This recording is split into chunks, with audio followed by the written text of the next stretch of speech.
Return to those protests that have been happening in Terre Haute. As we've explained today, 8 people ended up in jail overnight. News 10's Jada Huddleston spoke with some of them. She updates us right now. 7 of the 8 people arrested during last night's protest are facing charges for obstruction of traffic. I spoke with 2 of the women who were arrested. They shared their frustrations. 3 days of protest in downtown Terre Haute. No justice, no peace. All to demand justice for George Floyd and change for the future.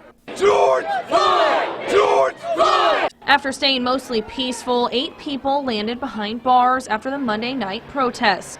That includes Dejanay Joshua and Tatiana Jackson. I do feel like my voice was kind of heard, and I feel like my point was made when I was able to go to jail. I went to jail for a good cause. Like, you're not going to silence me. I felt like by them moving me off of the street and onto the sidewalk, you're removing me and trying to silence me, and I shall not be moved.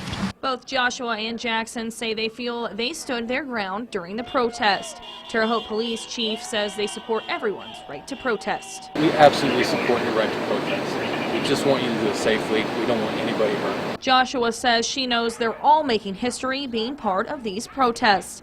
They hope this is a start to a better tomorrow. Terre Haute has an underlying problem with racism that nobody wants to say and address. So that's the problem. Like, everyone is saying, this is my city. I'm from Terre Haute. I'm this and I'm that. And like, I understand that I'm not from Terre Haute, but why am I going so much harder for your city than you are? Joshua says seeing people of all ages and races come together to support this cause is what means the most. Even if you can't do anything personally about it, just you being out there and being a body counts it to us.